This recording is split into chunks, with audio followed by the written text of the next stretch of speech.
Welcome to the Care2Listen podcast. Today I'm joined by Genevieve Dalimore.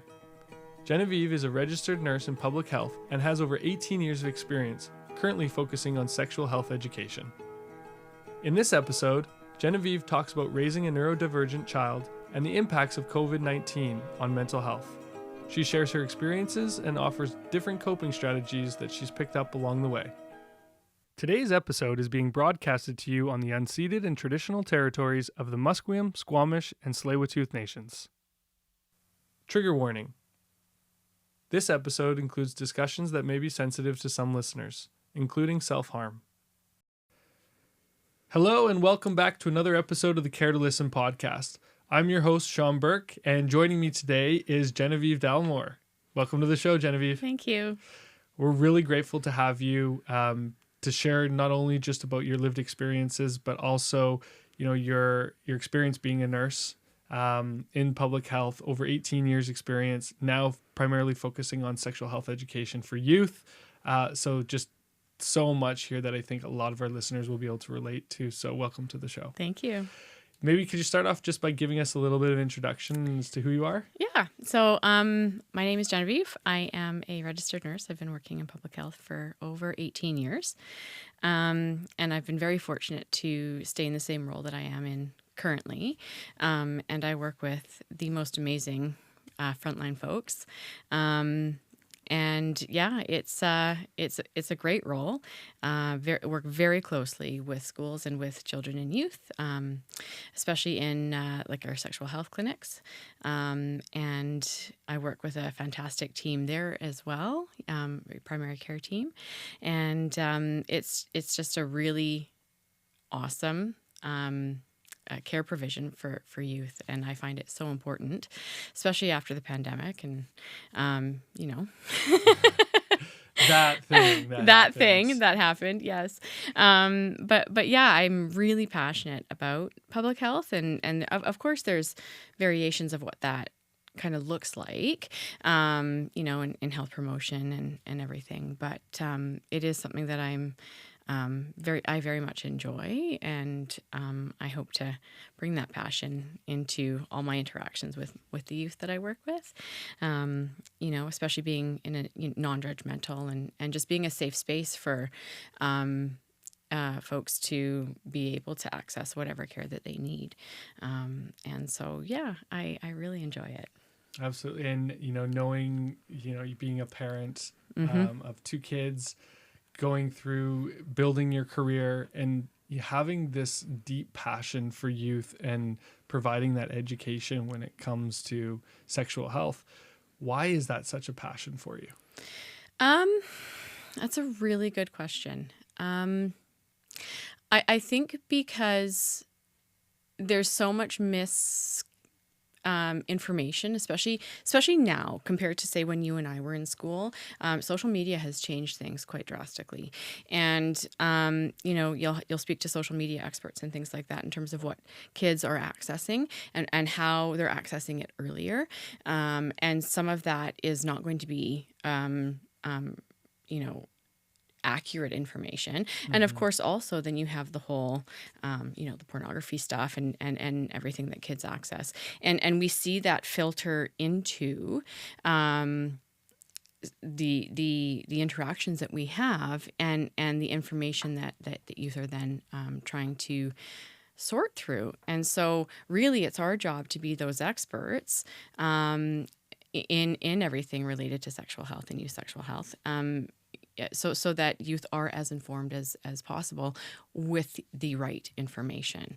And so I think social media has played a big piece to that, and that's why I am really passionate, because our bodies are amazing things, and in order to make informed decisions, you knowledge is power. And so I always sort of bring that lens to my interactions in the care that I provide. It's so needed. And, being a father of two little girls right now, it's also too quite fearful as a parent, knowing that social media, technology, and not really having a lot of knowledge on how to best support my kids through what they're about to experience. And And so getting that knowledge and education is so important, so critical, and just really grateful that people like yourself are out there doing that. When it comes to your journey and getting into this role, I'd love to hear a little bit more about your background and what led you to stepping into this role.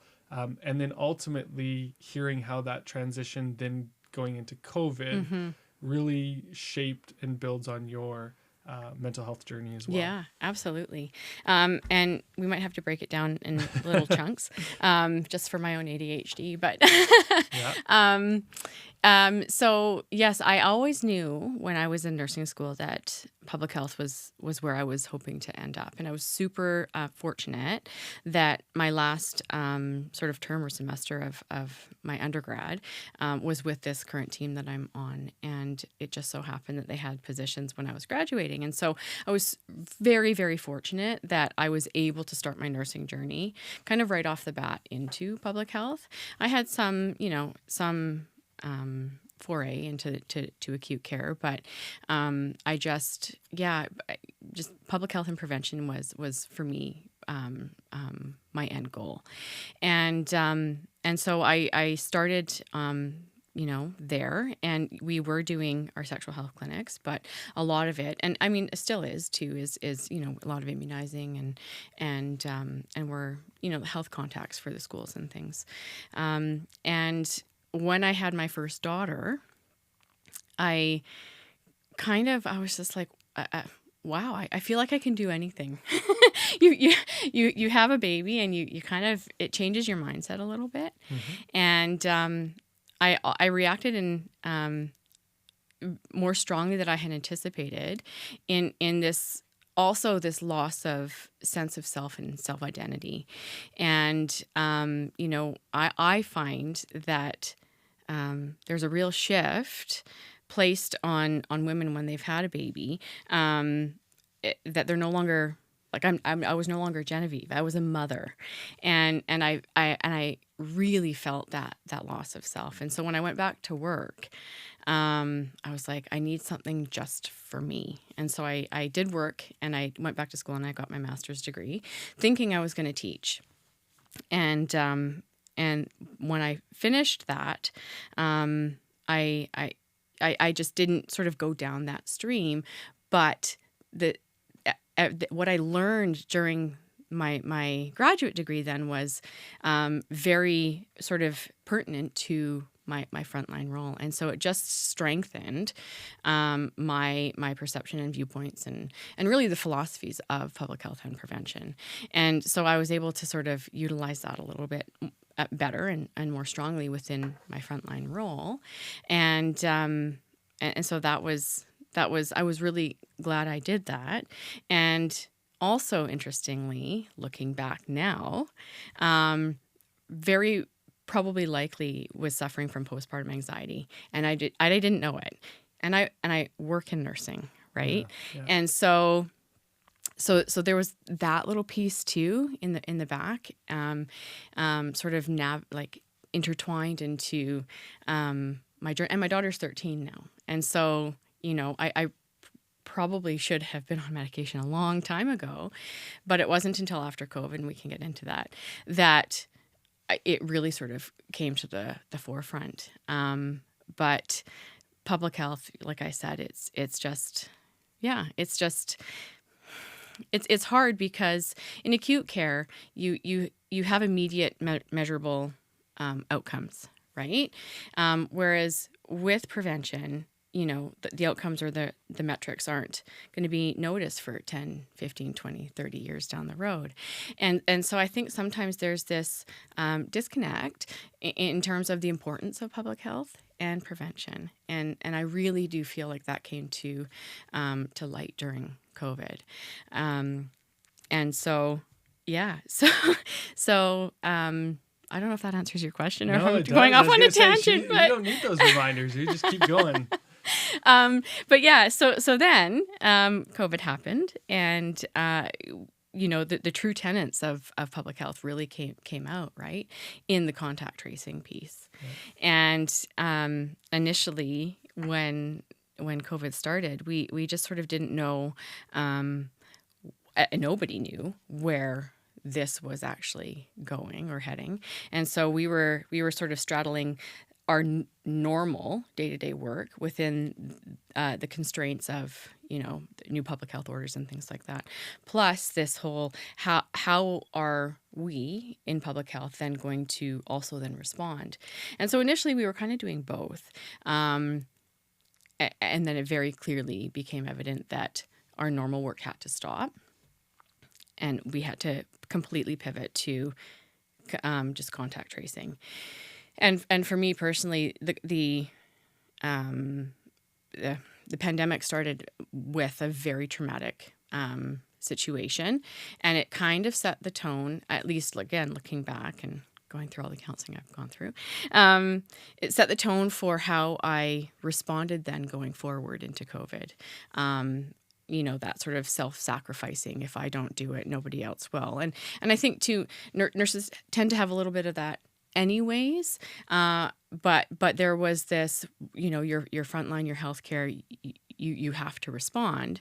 And so it was this sort of multifaceted thing for me, and where I just went full bore into my role within contact tracing. And then looking back, you don't know when you're in it how burnt out you are.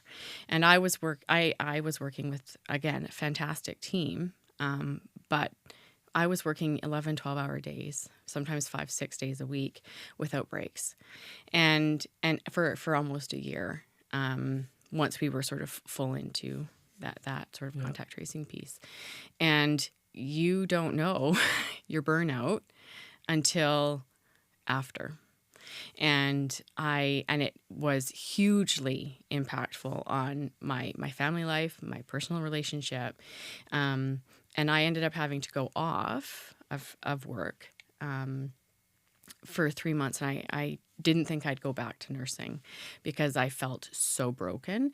And and I just didn't see how I could go back to that profession. And so in some respects too, while I was, initially recovering, there was also that loss of identity as well, because I can't speak for all nurses, but a lot of us, myself, there's a real sort of piece of identity in the nursing, in the role that we do. And so there was a little bit of that for me as well, as I was going through this time off, thinking, okay, if I don't go back to nursing, what do I do? Who am I? Yeah. Yeah. I don't know if that, again, does that answer your No, first of all, I just want to start by saying thank you. Yeah. Right? Thank you for sharing your story. It takes courage and, to be vulnerable, to talk openly about some of the challenges and struggles that you had. And thank you for doing the work that you did to help keep, all Canadians safe. When we jump back into a little bit about your story and the impact that thrusting yourself into work and, having that mentality where if it's not you, then who, and how that didn't serve you. No. And, maybe from the time being, it helped you get through the volume of work that was required or needed or asked. But the reality is that it took a lot out of you. Yeah. And I'd love to just learn a little bit more because I'm sure many of our listeners have been there. What did it take from you? I know it impacted your, your relationship. It impacted, your with your kids. It impacted, yourself personally. So maybe if you could just jump in and talk a little bit more about that. So again, I might sort of do jumping over, but I just, the impact was quite profound, because it took me being off to realize, my burnout. And so I didn't realize how exhausted and broken my body was, how my brain, right? I could not, it got to the point where I was not really functioning. And so to then have my kids see that as well, that was, and it still is. I'm going to be a bit emotional. Sorry, I wasn't like this last time. I just think as parents, it's not, our kids can't see that. They shouldn't see that, right? They can see you struggle as a parent, but for them to see me not getting out of bed was hard. So I say medication saved my life. Because I think without it, my brain wouldn't be quiet. And it took, like, within a couple of weeks, about a month of being on medication, I was able to rest and think clearly.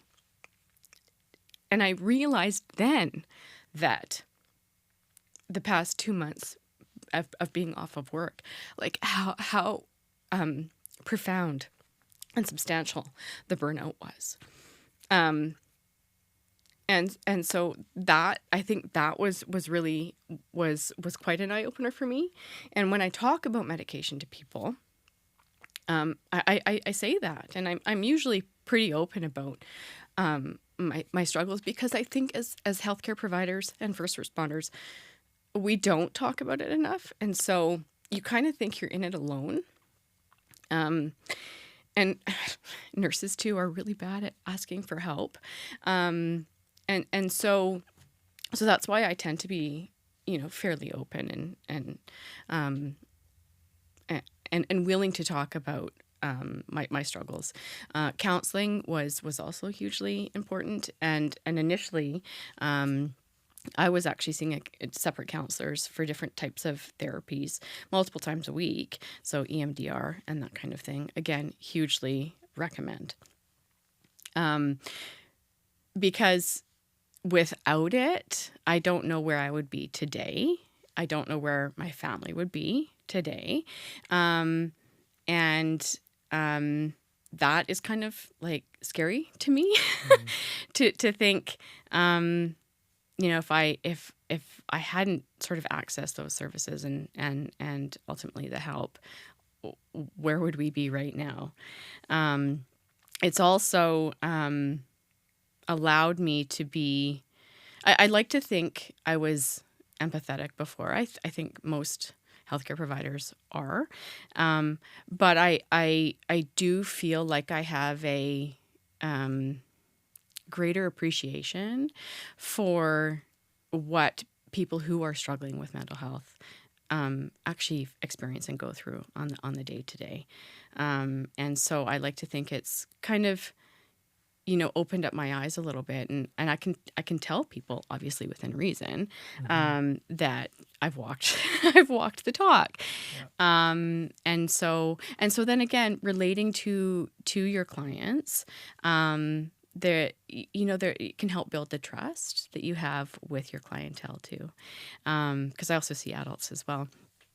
And with my kids, it's allowed me to recognize, their own struggles. So, my daughter has anxiety, and quite profoundly, and so she struggled quite a bit, starting about last year, and so it's allowed me to recognize how impactful things like anxiety really are on the day to day. And then with my son, so he's very complexly neurodivergent, and we originally had his diagnosis a couple of years ago, which allowed us to access medications or start him on medications to help address some of his more pressing behaviors. And what then happened in the subsequent couple of years is I was reading his behavior and seeing how he was presenting it. It's like, okay, it's very sort of closely looking like he fits the autism spectrum. And so how do we navigate that? And again, I have a personal opinion.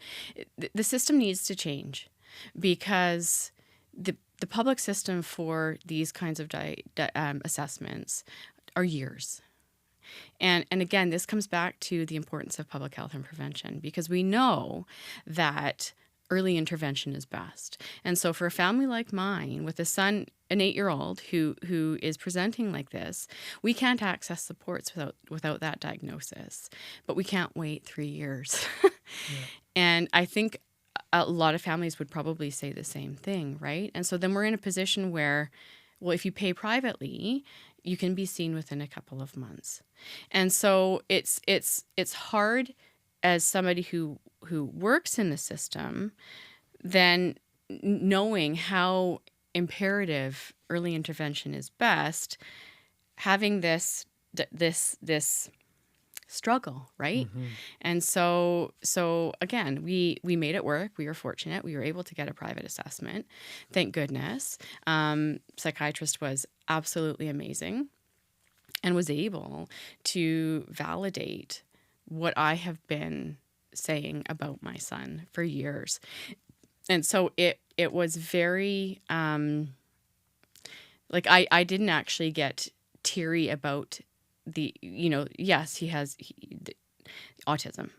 That was a relief to me, because it meant that we could then access help, mm-hmm. which is, and before we really, like, we couldn't. You can pay privately for things like counseling, but the OT or the behavioral therapy or things like that, we can now access those kinds of supports, and so it just knowing my own struggles, and it allowed me then to see what my kids were going through, and then of course my knowledge as a public health nurse and knowing the system, I was able to then utilize that to try to access services. So I tend to be fairly outspoken about that as well with a lot of families. And it's interesting too, because it's a very lonely parenting experience as well, because there's so much judgment placed on parents at the best of times, yeah. Right? And then you have the nuances of a special child, and they don't behave according to societal rules or expectations. And so you really kind of have to have your community around you, people that know you and support you no matter what, because ultimately, somebody might not agree with how you're choosing to act or support or react to how your child's behavior at any given time.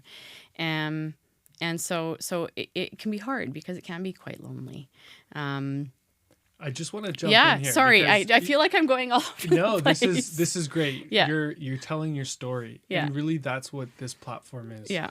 It's an opportunity for people to share their stories, to share their lived experience, and for our listeners to see and hear that they're not alone. Yeah. That many people are going through, similar stories, challenges, experiences. And, again, I just wanted to acknowledge that you being brave and sharing your story, having the courage to, even show the raw emotion today, mm-hmm. is that this is real life, and this happens to a lot of people. Yeah. And so, again, you being able to have this platform to share this story is really what this is all about. Mm-hmm. So absolutely keep talking and I can be quiet. No, it's okay. When it comes to, you going through all of those different complexities and challenges, and even just first focusing on you getting the support and having the thought of wanting to potentially leave the profession, mm-hmm. what did it take for you to do the work, and why did you choose to do that work? Oh, that's a really good question. Because quite frankly, I really didn't have a choice. Because if I didn't, then if I didn't, I don't know where I would be today. Because I was not functioning, and therefore I was not a present parent. I mean, I was off of work at that point in time, so I didn't have to sort of worry about like the professional sphere until I was better and ready to go back. But without intensive counseling and therapy and medication, I actually don't know where I would be right now. And so I didn't have a choice because, and maybe things would have been different if I didn't have a family or if I didn't have kids. I mean, I don't know. That's a hard question. But I had to. I had to get better. I mean, I'm still in therapy. My counselor now is fantastic. Not that they weren't before, but she's really good. Because I didn't have a choice. There are little humans relying on me to be a functioning parent, and so I think that was a big part of it. Yeah, and then as I was starting to get better, and I was better able to sort of rationalize, and once I was through the sort of more acute phase of the burnout, you can sort of reevaluate, right? And so you can say, well, yes, I really do love the profession. I really do love the people I work with. And so if I'm not doing that, what else would I do? And the answer sort of really did boil down to, well, I would probably still go back. And so then it was making sure that I was healthy enough to be able to go back and nurse the way I'm supposed to. Mm-hmm. But yeah, so I think to answer your question, it was I didn't have a choice. And, just thinking and hearing you again talk about like your thought process through this time, I'd love to go back to, if you could take us to during those moments when you were trying to cope with everything that was going on, like what did you turn to? What was your outlets? How were you processing some of that? And even if they weren't healthy, like what did that look like for you? I do have to be careful sometimes because I tend to, I'm better now, but back then I tended to overexercise a little bit, and then undereat. And so again, it wasn't a healthy coping mechanism. And I did lose quite a bit of weight, especially with, the initial few months after I stopped or I went off. And so and even now I'm really sort of cognizant of it in terms of my day to day. I high intensity exercise and things like that. If I can get into a bit of a maladaptive process where I rely too heavily on that. So it's a bit of a balance. So I did do that. I do have a addiction on my side of the family, and so I was always overtly conscious of that.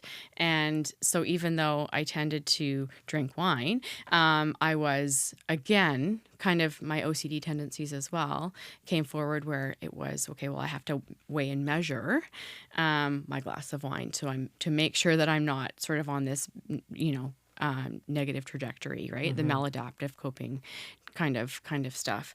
And so it was this balance initially, but the exhaustion was very apparent, in terms of as we went on, and then it got to the point where I actually couldn't get out of bed, and so that was my big trigger, and I couldn't get out of that. Well, I say funk, but I couldn't get out of that, and then it became apparent that the only way I was going to be able to get out of that was medication. And so, I started on that journey, and I'm still on medication. I've had some adjustments. But it really, again, was something that helped. And so I'm an advocate of that. Right. And that's why with my son, when we had his initial diagnosis, and medication was recommended, I was very pro putting him on medication. And a lot of parents maybe don't go down that route, but it has been hugely beneficial for him. And I see that in the general day-to-day too, and how he's able to function. And so it's been an eye-opener, sort of walking through that journey, changing my perspective of things. And yeah, so the lived experience piece is quite interesting when you kind of break it down in compared to, say, 5 years ago. I never would have said I would have gone through something like this, right? It doesn't happen to you, right? Right, and until it does. And so that was, that piece has been very sort of eye-opening for me as well. Well, and even just listening to the way that you describe, being on medication, working with a therapist, right? This is common things that you're able to talk about without fear of stigma or shame or anything else, because it's helped you to thrive. And, I'd love to learn a little bit more too for our listeners who might be struggling out there. You were able to get some supports. Yeah. Now, some of those supports likely came through your employer. Some of those may have been private and what you wish to purchase as well. So I'm curious, from your perspective, how was the ability to get support for you through your employer? I didn't actually go through my employer. And I think too, I think for me, it was because I was feeling like, and it wasn't, say, my employer per se, right? This goes to the thinking pattern at the time, right? I'm like, I have PTSD from COVID. My employer caused it, right? And so why would I access their services?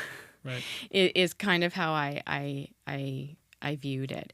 And also there was that, what's confidential, what's not. Like there was that little bit in there too. And so I was always more comfortable doing the private stream.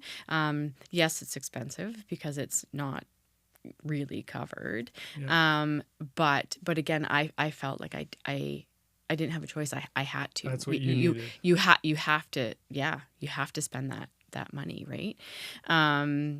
To get the professional services that you need. And again, this kind of for me too goes back to how as a society do we view things like assessments, mental health, private versus public. I mean, that's a whole other conversation. But I really think we need to reframe the services that are provided, because I was in a very fortunate and privileged position to have sick benefits, to be able to go off for 3 months, to have a well-paid job, to have money in my savings account. Not a lot of families or people would be in that position necessarily, right? And so you have to look at then too the privilege piece and who's able to access the services. But again, that's a whole other. I could go on a tangent about that. But yeah, it was. I always just felt more comfortable doing the external versus the internal employer benefits. And also, too, I think it allowed me to access certain modalities or therapies that wouldn't necessarily have been provided via employer services. So again, I referenced EMDR, right? Only certain therapists are trained in EMDR. And so that wasn't necessarily going to be accessible otherwise. And so it was a dual sort of thought in my head. Well, and it's so interesting because you prioritized your health, your wellness, and did whatever it took for you to get through this part of your life. and I'm sure you're still continuing to go through Yep. lots of it. You've shared so much, and I'm so grateful for the generosity, and I know the listeners are as well. As you look toward the future, and as we sort of start wrapping up the show today, what's next for you? What areas are you still working on? Are you still getting that support as you continue to grow and move on? Yes. Yes. I still see a therapist. It used to be once every 2 weeks. We've bumped it up to once every 3 weeks, every 4 weeks, depending on how I'm feeling. So yeah, every 3 weeks I see a therapist. She's fantastic.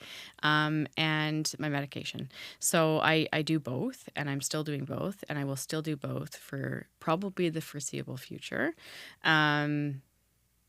Just to really sort of deep dive, because also too what I have found going through this is things like traumatic childhoods, complex trauma, that all then comes to the surface as well when you're really trying to do a deep dive with mental health, your own mental health. And so what ends up happening is you start then really working through like everything, like the whole Band-Aid is ripped off.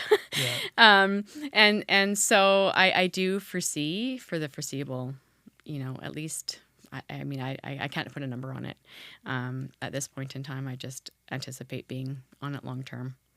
And frankly, again, going back to my comment about postpartum anxiety, you don't know what you don't know when you're going through it. I had it, and I probably should have been on meds years ago. Living with high functioning anxiety, again, you tend to be maladaptive in some of your coping. And yeah, it's been a really interesting journey, sort of going through it.